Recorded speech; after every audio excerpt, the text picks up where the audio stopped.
지역의 현안을 시시각각 다뤄보는 헬로 이슈 토크 시간입니다.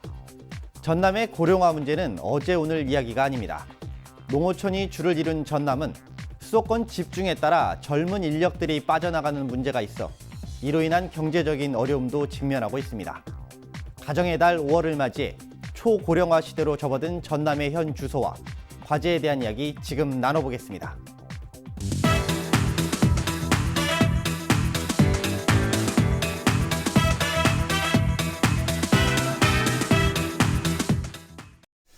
네, 일단 전 세계적으로 저희가 이제 이 고령화 시대에 좀 많이 접어들었습니다. 특히 우리나라, 또 그 안에서도 우리 전라남도 같은 경우는 이 정말 초고령화 사회라고 해도 손색이 없을 것 같은데요.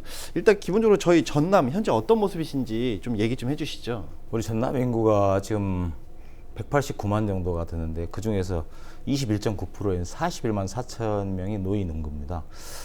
그래서 이 노인 인구 증가 추세를 보면은 2014년도부터 20.1%, 지금 현재는 21.9%로 매년 4%에서 0.4%에서 0.5% 정도 증가하는 그런 추세고요. 2014년 8월부터 우리 전라남도가 초고령화 사회를 맞이했습니다. 그래서 그 초고령화 사회가 광역 시도에서는 유일하게 우리 전라남도가 지금 돼 있고요. 가면 갈수록 우리 저출산 현상으로 인해서 그 노인 인구가 늘어남으로 인해서 우리 전라남도가 가면 갈수록 이제 쇠퇴해지는 그런 도시라고 또 볼 수가 있습니다. 네. 아니 뭐 일단 또 일산 현장에서 보시면 또 이게 또 실감이 더 되실 것 같은데 얘기 좀 해주시죠. 뭐 인구 분포가 도시하고 농촌하고 다소 차이가 있겠습니다만은 전라남도 중에서 고흥군이 무려 38.9% 노인 인구가 많아요. 또 광양시는 11.8% 정도로 아주 이렇게 낮습니다. 뭐 전국적으로 226개 기초자치단체가 있습니다만은 노인 비율이 30%를 넘는 그런 지자체가 36곳이나 됩니다.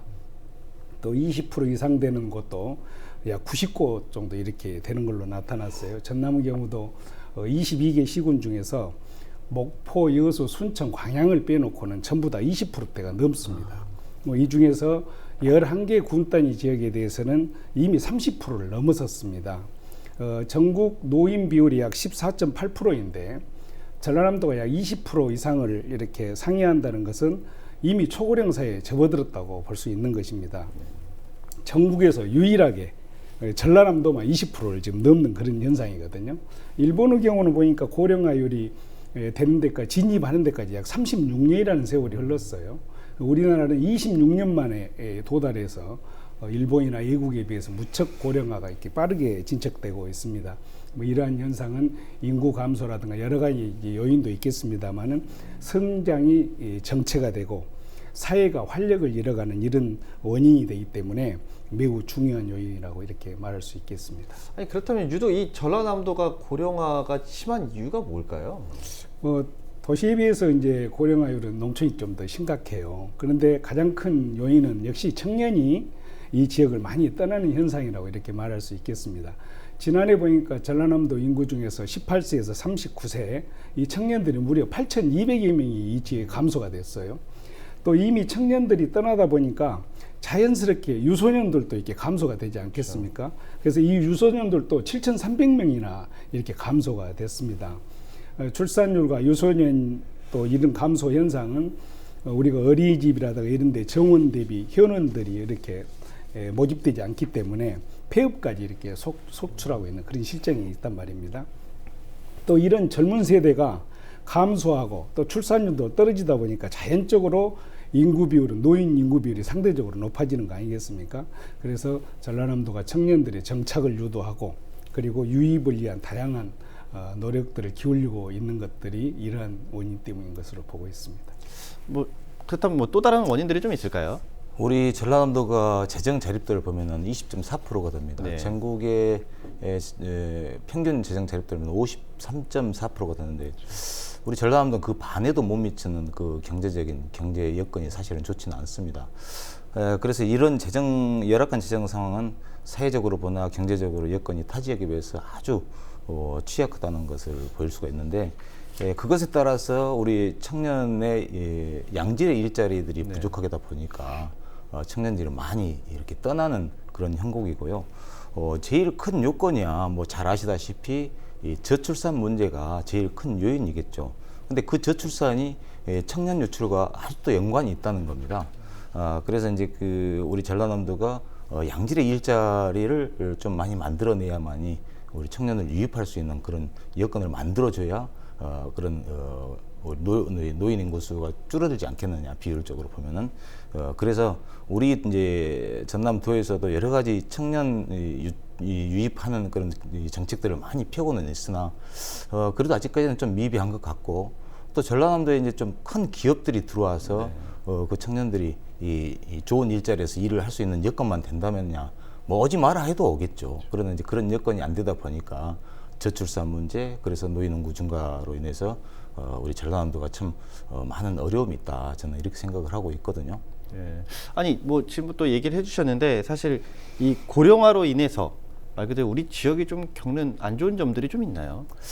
그렇죠. 이제 사실 우리 서 의원님께서 방금 말씀하셨다시피 전국의 36곳 중에서 우리 전라남도가 11곳이 30% 노인 인구 30%가 넘는단 말이에요. 그러면은 이제 그걸로 인해 가지고 사실 또 데이터상 보면은 또 중요한 데이터들이 있어요. 독거노인 수가 우리 이 도에 얼마나 있는지. 그 노인 인구 수 중에서 독거노인 수가 27%나 됩니다.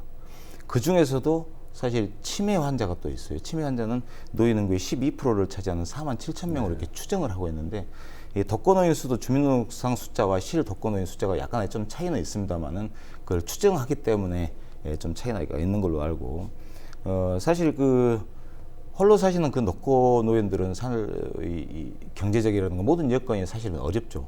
뭐 끼니도 잘 챙겨 먹지 못하는 그런 경우도 많이 있고, 그래서 그런 분들을 우리가 돌보기 위해서는 아무래도 이제는 내 부모님도 제가 못 모시는 그런 경제 활동 때문에 그런 여건이 돌아오다 보니까 이제는 그 요양시설이 많이 의존을 하고 있습니다. 네. 그러나 그 요양시설도 여러 가지 문제점은 좀 있다고 보죠. 여러 가지 시설이 있겠습니다만은 요양원, 그리고 주간보호시설 이런 부분들이 있는데, 요양원 중에서도 뭐 30인 이상, 10인 이상, 30인 미만, 또 9인 이하 그 공동가정생활과정이 있는데, 그런 데서 생활하시는 분들이 있지만은 사실 그러한 곳에서도 사실 소규모로 이렇게 운영을 하다 보고, 또 그 요양원 시설들이 뭐 옛날에 좀 그 상업성이 좀 떨어지는 건물이라든가 이런 모텔들을 이렇게 이용을 하다 보니까 그 시설 문제도 상당히 좀 열악한 편입니다. 그리고 규모적으로 좀 적다 보니까 어르신들 모시는데 상당히 문제점도 많이 있다. 근데 앞으로도 이 국가 차원에서 사실은 이런 일들이 국가에서 해야 될 일이지만 우리 민간에서 이렇게 하고 있거든요. 사실 그것이 국가에서 하다 보면 너무나 그 재정적 지원이 많이 필요하기 때문에 민간에서 하고 있는데, 이러한 문제점들을 우리가 조금 더 짚고 넘어가야 되지 않겠느냐, 저는 그렇게 생각을 하고 있습니다. 네. 뭐 또 실제 또 그 보건복지위 또 위원장으로 계시다 보니까 실제 일선하고의 그 접촉도 많이 있으실 것 같아요. 현장에서 좀 바라보셨을 때 느낌이 좀 어떠시던가요? 사실 이 보건복지위원장을 하면서 제가 느낀 점은 그쪽에 관련된 분들은 장애인이든 어르신들이든 다 어렵고 힘든 분들의 민원밖에 없습니다. 그러나 지금 공무원들의 그러한 민원들을 받아들이는 태도가 조금 난 잘못됐다고 생각을 하고, 제가 매번 회기 때마다 얘기하는 게 정말 우리 위원회에 들어온 민원들은 정말 힘들고 어려운 사람들의 민원이다. 그러니까 그걸 좀 벽을 치지 말고 아주 좀 긍정적인 마인드로 민원들을 좀 받아들여서 그 어려운 분들을 그 어려움에 좀 해소를 시킬 수 있는 방법을 좀 찾아내서 우리가 좀 해보자라는 그 주문을 많이 하고 있는데, 특히나 노인복지에 대해서는 요즘 상당히 수요가 많이 커지고 수요 인구가 너무 많다 보니까 물론 다른 복지에 비해서 좀 더 관심을 가지고 의정 활동을 좀 해야 되고, 또 집행부에 요구해야 할 건 요구해야 된다고 저는 보거든요. 네.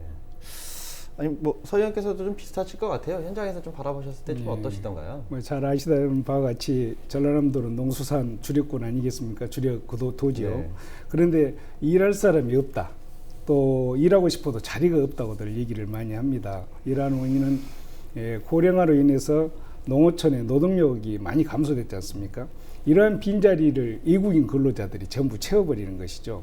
외국인 근로자들이 채우는 과정에서 소일거리까지 전부 잠식해 버렸습니다. 지금 현재.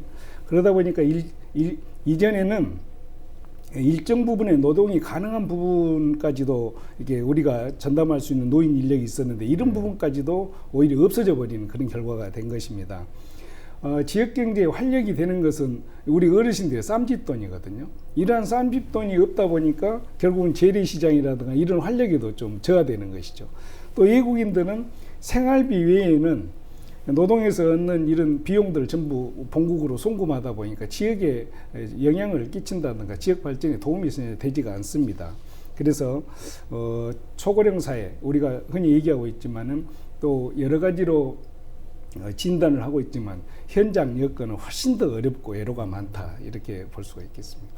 이제 현장에 대한 얘기도 좀 해주셨는데 실제로 좀 더 깊숙이 들어가면 또 사각지대에 계신 노인분들도 계시단 말이에요. 그렇습니다. 이런 분들에 대한 뭐 어떻게 보면 문제 해소들 또 대책들 뭐 이런 것들이 좀 있을까요? 노인 인구를 위해서 여러 가지 프로그램을 운영하고 있고 또 현장 여건에 맞춰서 맞춤형으로 해서 이렇게 운영도 하고 있습니다. 그럼에도 불구하고 이 프로그램이 전체적으로 이렇게 노인들한테 고루 가면 좋은데 혜택을 아직도 못 받으신 분들이 좀 있어요. 그래서 결국은 보편적 복지가 아니라 좀 선택적으로 이렇게 가는 경향이 없지 않아 있습니다. 또 혼자 계시다 보니까 고독사 하는 경우가 또 있습니다. 또 노안으로 인해서 또 거동이 불편하신 분들에 대해서는 질병 관리라든가 이런 부분에 애로사항도 또 많이 있고, 또 이분들이 운영하는 것이 대체적으로 이용하는 교통수단이 대중교통 아니겠습니까? 네. 이 대중교통이 어떤 배차 시간이라든가 또 승하차 할 때의 어떤 도우미들이 좀 필요한다든가 뭐 이런 여러 가지 사항들이 있고, 조금 전에 여러 가지 얘기도 있었습니다만 이 독거노인들에 대한 의식주를 해결하는 이런 부분에 대한 문제점, 또 치매자에 대한 관리 뭐 이런 것들이 여러 가지 문제점이 있죠. 그래서 복지 부분이나 보건위생 부분이나 교육 부분이나 또 이런 분들에 대한 정보 관리라든가 이런 부분, 다양한 부분까지도 좀 사각지대가 발생하지 않도록 해야 되는 그런 시책이 필요하다고 하겠습니다. 네, 뭐 위원장께서 보시기엔 좀 이런 사각지대 문제 해소들 어떻게 좀 바라보시나요? 그런 그 사각지대에 있는 계신 분들이 특히나 또 학대를 많이 받는 경우도 사실은 많이 있습니다.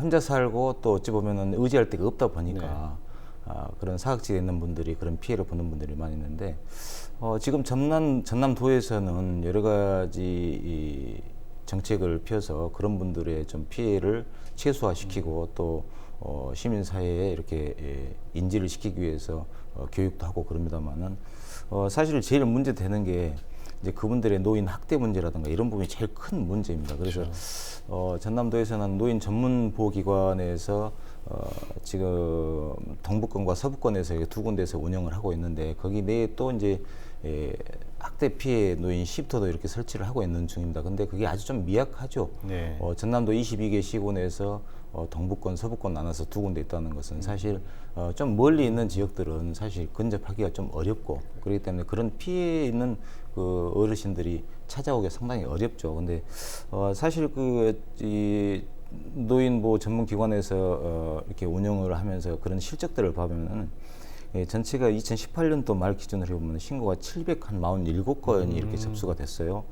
그 중에 이제 학대 사례가 330건이 돼가지고 사실 그 노인 학대 피해에 대해서는 상당히 심각한 사회 문제가 되고 있다는 말씀을 드리고, 그리고 이제 신고 건수만 여러지 사실 상담 건수는 그 10배에 준합니다. 그래서 7,000건이 넘을 정도로 어른들의 그 어려움이 많다는 거. 그래서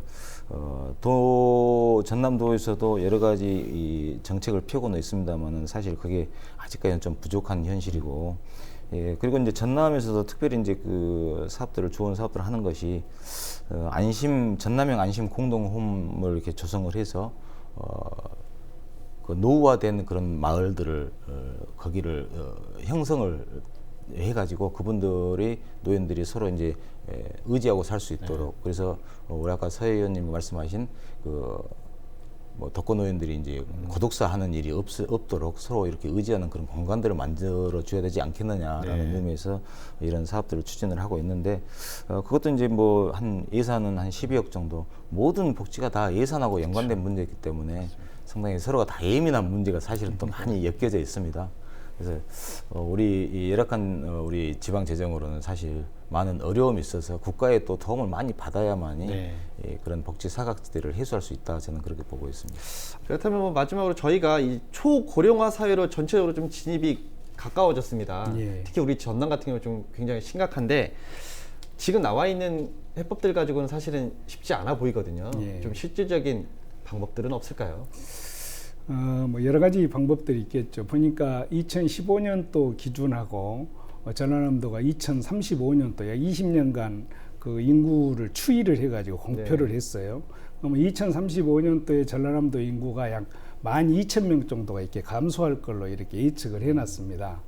그러나 이제 인구는 거의 현 상태에서 수평은 유지한다 하더라도 실질적으로 그 내면적인 것을 보면은 일할 수 있는 생산층 약 65세 미만의 인구들은 20%가 감축한 걸로 돼 있고 또 이러한 부분에 평균 연령이 지금 현재는 약 44세에서 45세 정도 되는데 57세 정도 약 12세, 12세 정도가 이렇게 증가합니다. 그러면은 2035년대에는 실질적으로 완전한 고령화가 심각하다는 그런 위치에 놓여 있다고 볼 수 있어요. 사실 65세 이상 되신 분들이 실질적으로 노동이라든가 생활할 수 있는 거라 사회에 적응할 수 있는 이런 능력이 충분함에도 불구하고 지금 현재 60세만 되면 정년해버리지 않습니까? 그러면 나이를 기준으로 해서 정년제도를 도입하는 것은 좀 한계가 있다고 보고 앞으로는 본인의 노동 능력에 따라서 또 본인의 어떻게 유용 부분에 있어서 능동적으로 대처할 수 있는 그분의 여력에 따라서 은퇴제도를 도입하는 방법도 중요하지 않겠냐 이런 생각이 들고 또 어떤 분의 얘기를 들어보니까 60세에 정년을 해가지고 지금 93세까지 살고 계시는데 33년 동안의 계획 없이 허송세월을 보내왔다 이런 말씀이 있으셨어요. 그런 다음에 이제는 그 은퇴 이후의 세대에 대한 준비 또 이런 부분에 대한 교육 이런 것들도 좀 체계적으로 해 가야만이 되지 않을까 이렇게 생각을 합니다. 뭐 이러한 부분에 우리 전라남도가 어려운 여건에 있지만 좀 선도적으로 나갈 필요가 있다 이렇게 생각합니다. 네, 위원장님 좀 저희 지역의 좀 실효성 있는 대안에 대해서 좀 몇 가지 얘기 좀 해주시죠. 실효성의 대안이라고 하는 것은 지금까지 말해왔던 것들의 문제점에 대한 것을 어떻게 정책적으로 펼쳐나가느냐가 제일 큰 문제인데 이러한 문제에 대해서는 어느 누구도 인지하고 있지 않는 분들은 없습니다. 그러나 이제 그 얼마나 효율성이 있느냐에 따라서 그 정책이 효과를 보느냐 못 보느냐에 승패가 달려 있는데 우리 서현님께서 말씀하셨지만은 그런 그 청년 유출 문제를 제일 먼저 우리가 청년들이 어찌됐든 간에 우리 전남에 와서 경제활동을 할 수 있게끔 좀 해야 된다. 그래야만이 우리 어찌됐든 간에 그 노인 초령화 고령화 시대를 맞이해서 우리 전남이 살아갈 길이다 그렇게 생각을 하고 전남도에서도 그 청년 정책에 대해서는 아주 활발하게 움직이고 있습니다. 그래서 여러 가지 교육들을 통해서 그 사람들이 정착할 수 있게끔 지원을 하고 있기 때문에 뭐 이러한 문제점들에 대해서는 모든 분들이 걱정을 하고 하지만은 우리 전남은 앞으로 또 살 길만 남지 않는가라는 생각을 하고요. 특히나 이제 이 전남의 이 초고령화 시대를 맞이해서 또 어르신들에 대한 문제에 대해서 좀 더 가까이 가서 어른들이 좀 뭔가 일자리도 할 수 있게 일이라도 좀 할 수 있게끔 하는 그런 사회적 분위기를 만들어줘야 되고 사실 저희가 저희 단체에서 한번 시니어 그 합창 대회를 한번 한 적이 있었어요. 근데 그 연습 과정들을 이렇게 찾아가면서 보니까 그 대회가 중요한 게 아니고 그 연습 과정이 너무나 중요한 게 그분들한테 할 일이 있다는 것, 취미 활동을 할 수 있다는 것은 그분들한테 너무나 희망을 주는 것 같더라고요. 그래서 그 과정들을 보면서 아 이분들은 이런 그 대회보다는 이런 준비하는 과정들로 인해서 자기 이 재미를 느끼구나라는 걸 느꼈을 때 그분들은 뭔가 일을 할 수 있는 여건을 만들어 줘야만이 그 노후가 좀 편안하지 않을까라는 생각을 하고 저희 이제 도의회에서도 그러한 문제들을 계속적으로 지적을 해서 문제 제기를 하고 해서 좀 더 정책이 더 발달될 수 있도록 그렇게 노력을 하겠습니다. 네, 일단 뭐 고령화 문제는 사실 어제 오늘 일의 일은 아닌 것 같습니다. 하지만 앞으로 우리가 또 짊어져야 될 숙제이기도 하고요. 또 우리 모두가 또 나이가 들면 또 노인이 되는 문제이기도 하기 때문에 항상 고민을 하고 또 이에 발맞는 정책들이 좀 하나둘 나오기를 좀 기대해 보겠습니다. 오늘 얘기는 여기까지 진행하도록 하겠습니다. 감사합니다. 전남이 가지고 있는 차별화된 기회 요인을 최대한 살려서 초고령화 시대를 늦추며 제2의 부흥기를 위한 전남의 도약을 기대해 보겠습니다. 지금까지 헬로 이슈토크였습니다.